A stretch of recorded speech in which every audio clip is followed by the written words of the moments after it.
Hello, I'm Susan Regan, host of Connecticut Valley Views. And my guest today is Megan Scanlon. She is the president and CEO of the Connecticut Coalition Against Domestic Violence. Megan, my first comment, is it not true that domestic violence is one of the greatest issues we face in our Connecticut communities today? And that is why I wanted to provide you with the opportunity for our viewers on those challenges and how your department is addressing the increasing concern. First, what is your role in the agency? Well, thank you very much, Susan, for having me. Excited to be here and share some of what we do. My role as CEO is to oversee all of the strategic partnerships and the 18 sites that we have across the state and make sure that the services are high quality, make sure that we are also receiving the necessary funds to be able to run those services, whether they be federal, state, or private funds. And also really instrumental in shaping the statewide and federal policy when it comes to the voice of survivors across the state of Connecticut and using that voice at the federal level as well with our federal and state delegations. So that's just a little bit about the work. You had sort of mentioned, what do we see as the biggest issue? I mean, we see domestic violence in the state of Connecticut as a public health crisis that impacts 1 in 4 women, 1 in 7 men. That 1 in 4 women statistic is actually more than diabetes and heart disease combined. So, we think it's a really important issue that should be treated and dealt with in a very different way than I think we've treated it in the past. So you would say then that your objectives and your mission statement then is to increase the value of life within the state of Connecticut for those families who are facing challenges not only on a fiscal basis, an emotional basis, a mental statement. And it truly is one of the, I think, most critical things we have to do because it leads to other things. I mean, domestic violence can occur because of drinking and drugs, and now we have marijuana, and obviously involving children who have had a terrible time over the past 2 years with COVID, being shut in, not being able to attend school, not being able to participate or socialize with their friends. But then it can go full circle because you could have a family that 5 years ago was well established, doing well, able to meet their obligations and so forth. But then it turns into a nightmare, and now they turn to drinking and drugs rather than drinking and drugs being the initial issue. So tell us, what is the status of domestic violence in Connecticut? Is there a percentage of the population? I know you said it was 1 in 4 for women and 1 in 7 for men, but could you identify out of the number of people that we have population, how many people are actually affected by this? Sure. So, I think first and foremost, domestic violence, it's a complicated issue, and there's certainly every situation is really different. And so I do want to make sure that folks know that the services we provide are what we call trauma informed, and they're survivor driven. So they are going to be tailored to the specific situation that each survivor and their family finds themselves in.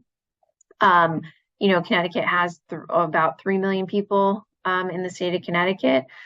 We serve about 40,000 individuals through our 18 sites per year. We run the statewide domestic violence resource hotline. We've had about 20,000 contacts over the last 2 years per year that we've seen in that regard. And we also know that those are only the people coming through our doors. So there are a lot of people that we are missing, that we are working to be able to make that outreach and that education and awareness available.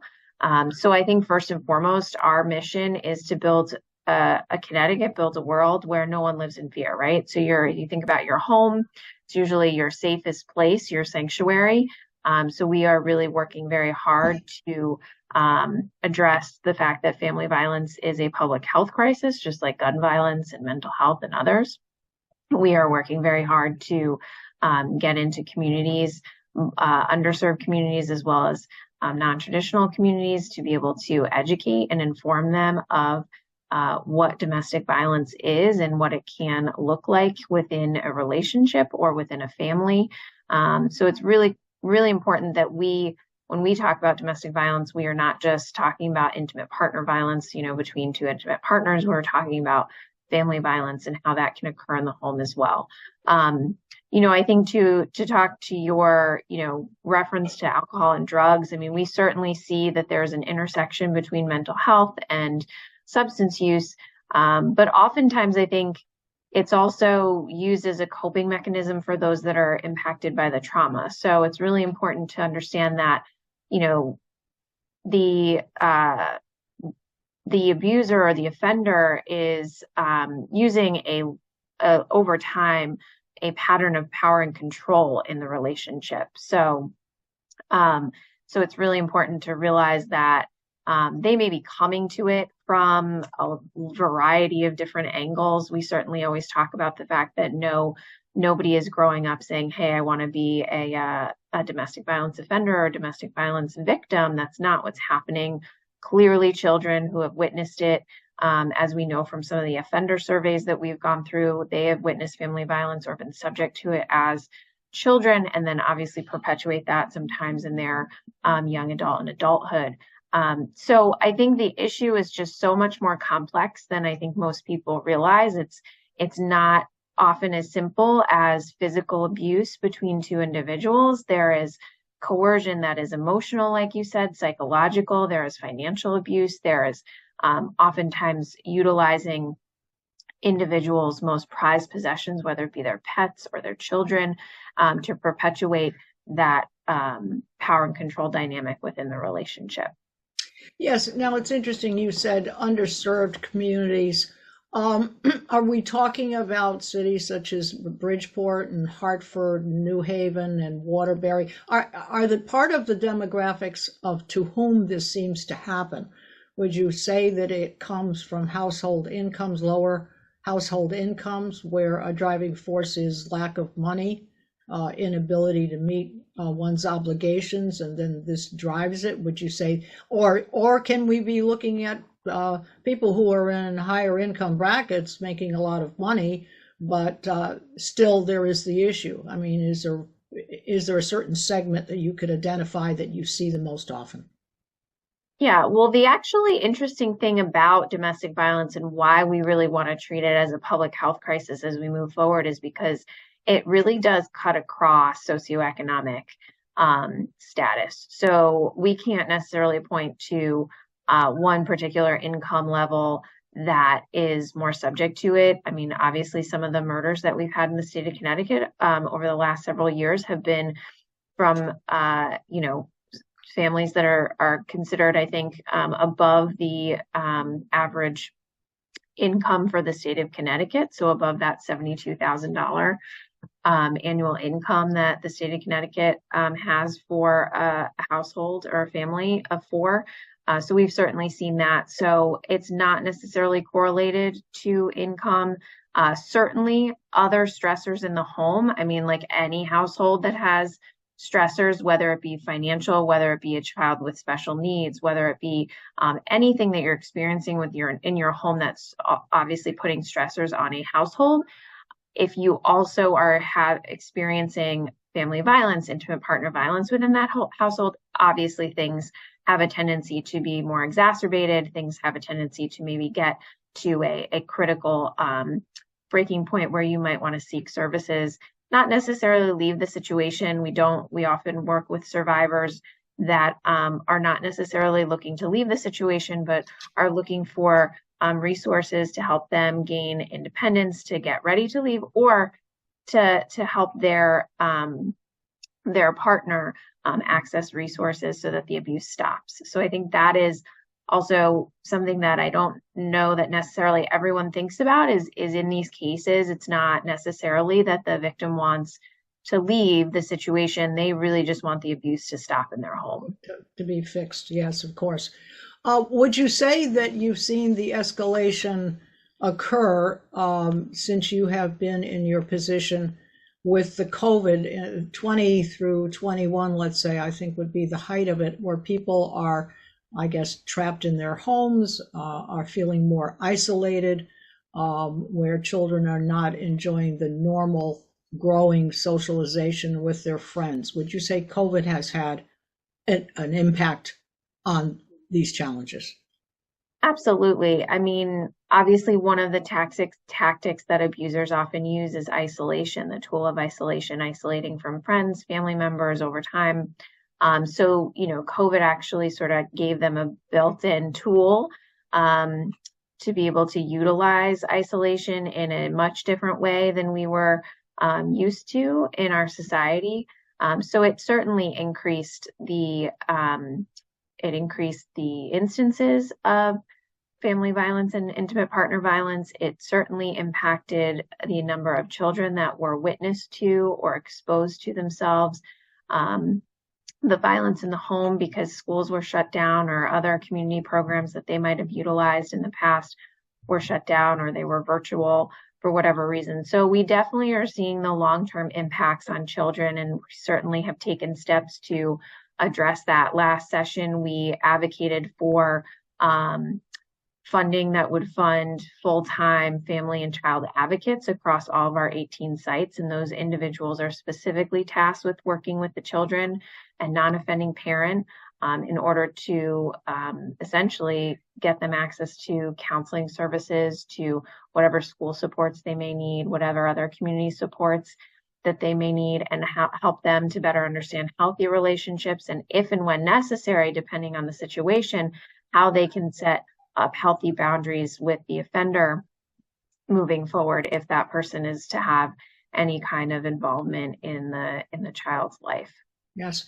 Well, with regard to the process, I guess, let's say, let's take what would be one of your more average or situation. Let's say that there is a woman, she is concerned, she has been isolated. Let's just go from the fact it's a woman. Her husband doesn't want her to see her friends, doesn't want her in contact with her family.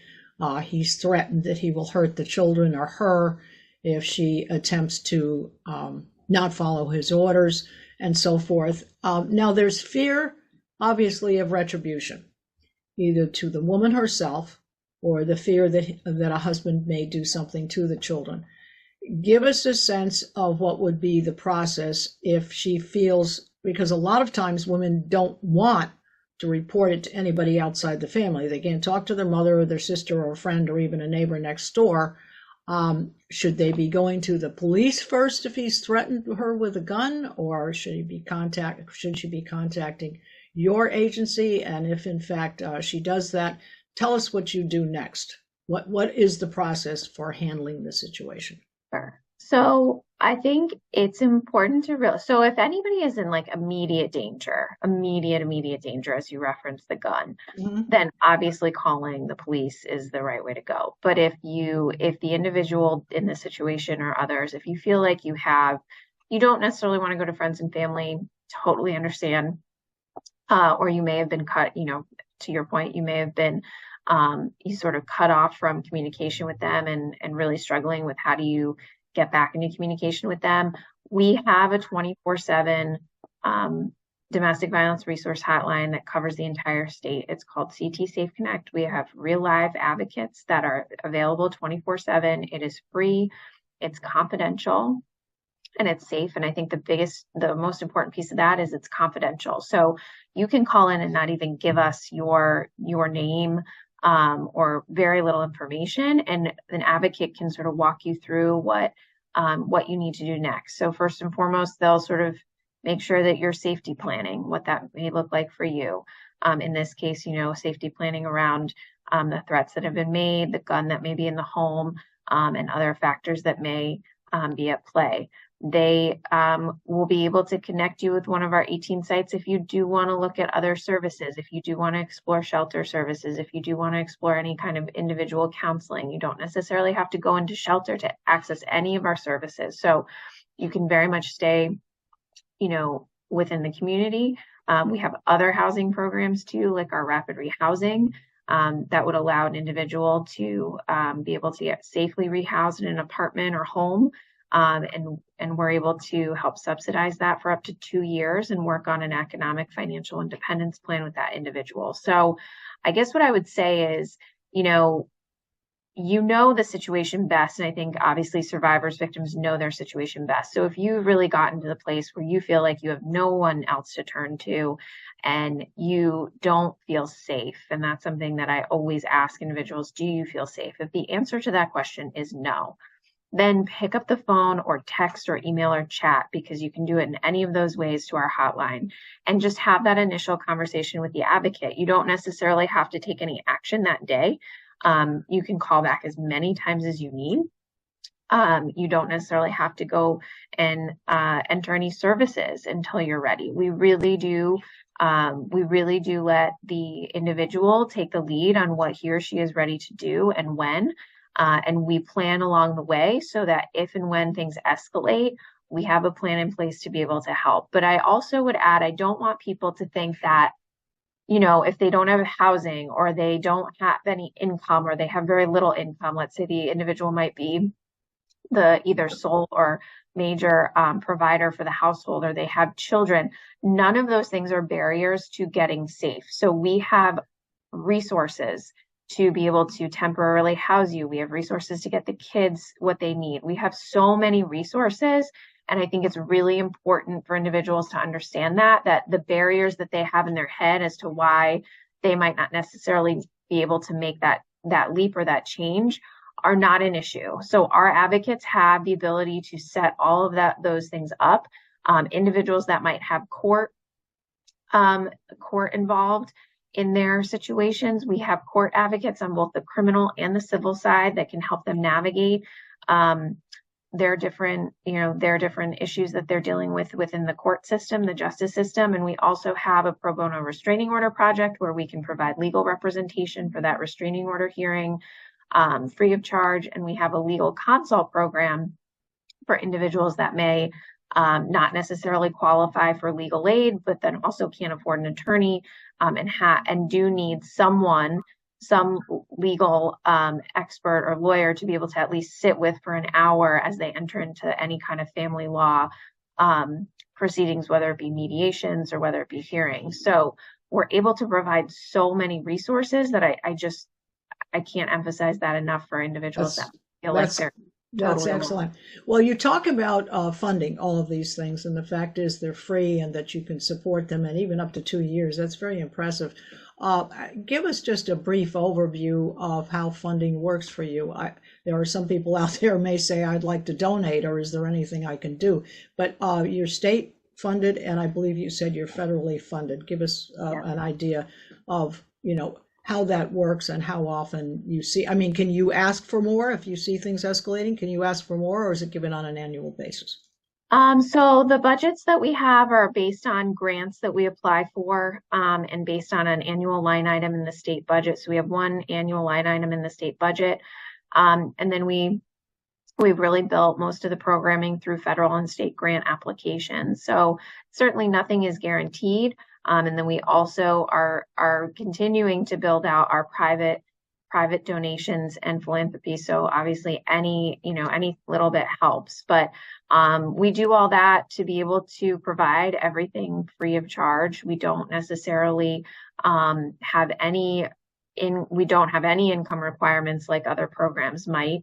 And that's really important, I think, for individuals who may on paper have assets but have no access to that. So we clearly serve individuals that on paper have assets but have absolutely no access to them, and then the full spectrum from somebody that's really coming to shelter with what they have.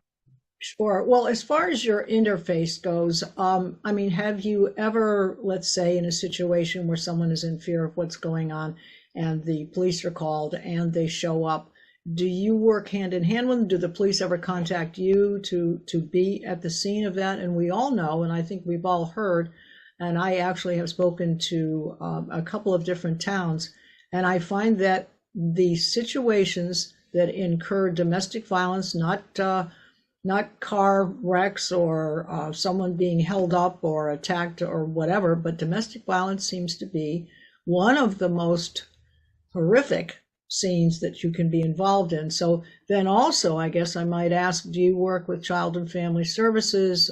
Has it been necessary to remove the children from the home? Give us a sense for your relationships with those areas who serve the community as well. Yeah, so we have a really great relationship with law enforcement. We have a director of law enforcement services that does all of the trainings and education for law enforcement across the state, works with the state police as well as the 169 or so departments across the state.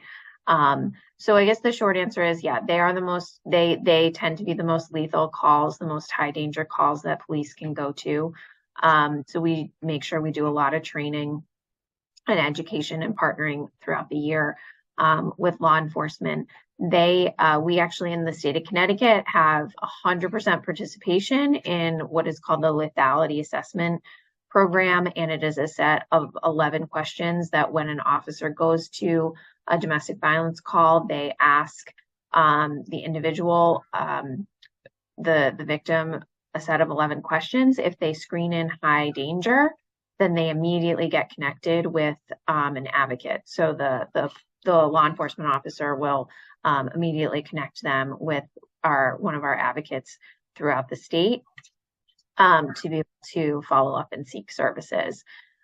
So that's sort of the process that we have set up. Obviously, in any situation, they have the ability to call us to sort of figure out, like, did I handle this well? What should the follow-up be? I mean, we're always a resource, and all of our 18 sites across the state have very good relationships with the police departments in their area. So we have done a lot of work to be able to do that. We still continue to do that work when it comes to our relationship with DCF. I think it's gotten much better over the last several years, but there's still a lot of work to do in terms of training caseworkers and others at DCF around intimate partner violence and family violence and how that may present. But I think we have been doing a very good job of partnering and working through some of that, especially as they have really experienced, staff turnover as well. And we have too, based on just all the nature of the pandemic. Sure. Going back to the demographics, and I think you said 1 in 4 women suffer this situation at some point, and 1 in 7 men. When it comes to, we think of physical violence, men being supposedly stronger and so forth than women, but when it turns out to be a man, is it because he feels he's being harassed? Is it because she's threatened him with a gun? Give us a sense of that type of situation when he might report something. Is he in fear of his life, or is he just in fear of the quality of life that he's living? No, I think it is. I think, men experience this just like women. Obviously, I think societally we have, there seems to be a little bit more acceptance of violence against women than the other way around. But no, the men that we serve come with very similar fears, similar stories. Obviously, some maybe more shame around their stories in some respects, and we look to house them, and we don't turn people away from our shelters based on gender or any race, gender, sexual orientation, any of that. So we are fully accommodating. We accept anybody into our program. So I mean, they would be treated with the same the same level of care and services, and often come with similar concerns. Again, I think the biggest hurdle for men is a different type of shame than women might experience in these situations. And then, we'll work with them same way that we would with a woman, making sure that we've gone through whether or not safety planning has been done, whether or not they need a protective order. But all of those things still apply. Custody Certainly. with children. Sure. Yeah. Well, I think it's basically it's saving the family altogether. The objective here is whoever is the issue, and I would imagine that occasionally you might even have a child report the issue, a young person who feels as though mom and dad aren't getting along, and who could I call? So, having said that, give us the contact information if you'd like to give a phone number, or give the website if you would, so that people either who have interest in knowing more about this or who are seeking help, what is the contact information you would like to supply? Yeah, so I think first and foremost, if people are seeking help and services and want to talk to an advocate when they call or text or email or chat, going to our website, ctsafeconnect.org, is a great first step. And the phone number that they can either call or text is 888-774-2900. If you want to learn more about CCADV and the other resources we have, especially if you are a friend or family member, I could not emphasize enough going to our website, which is ctcadv.org, because it gives you so many different resources, from what is DV to what can I do as a bystander in this situation, to how can I get involved in some of the advocacy work that we're doing across the state. So whether you're just interested in the movement or are in need of services, either immediately or eventually, those are the two resources that I would recommend. That's wonderful. Well, I hope we've given you the opportunity to express what you can provide to the community, to families in need who need help. And been a delight to talk to you. The half hour goes by pretty quickly. It does, yeah. Yeah. So I really appreciate your time. I know you're busy serving this community. So thank you so much. And I'd like to remind all of our viewers that you will be able to see this program on our website, CT Valley Views, and all the rest of our programs that we hope to inform people about high-profile people and high-profile topics in Connecticut. So thank you for joining me today with my guest, Megan Scanlon. We appreciate your time as well as our guest time. Thank you so much. Thank you, Susan. Thanks for having me.